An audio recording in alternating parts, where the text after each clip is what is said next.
Vladimir Putin, let's be very clear, is a madman. He is a thug.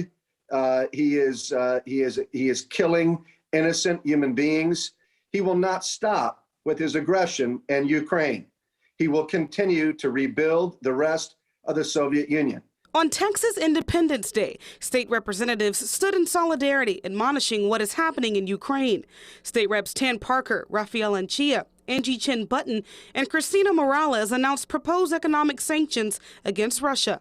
We're calling for the Texas government to take up its own economic measures against Russia and Russia's dictator for his unprovoked and brutal invasion against the Ukrainian people. The reps believe the state has an obligation to do this, with it being the 9th largest economy in the world based on GDP. Texas is in a unique position to lend a helping hand and engage in the coalition of economic response worthy of Vladimir Putin's transgressions. If the United States doesn't lead, if Texas as an individual state doesn't lead, being in such a strong economic position as the 9th largest economy in the world, then we literally are missing an enormous opportunity to stop what I believe to be a madman. The sanctions would divest and prohibit Texas from doing any business with Russia.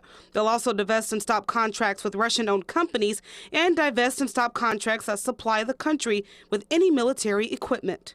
We applaud President Zelensky and his fearless leadership. What a hero.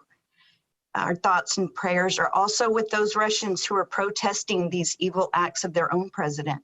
The first track is to build support within the body. We can pass this and express the sense of the House, send that along to federal policymakers. The sanctions will look very similar to the same economic sanctions that hit the economies of Sudan and Iran. And Chia says those sanctions were a response to genocide and aggression in those countries. He's hoping these sanctions from the USA and other countries around the world can stop Putin in his tracks.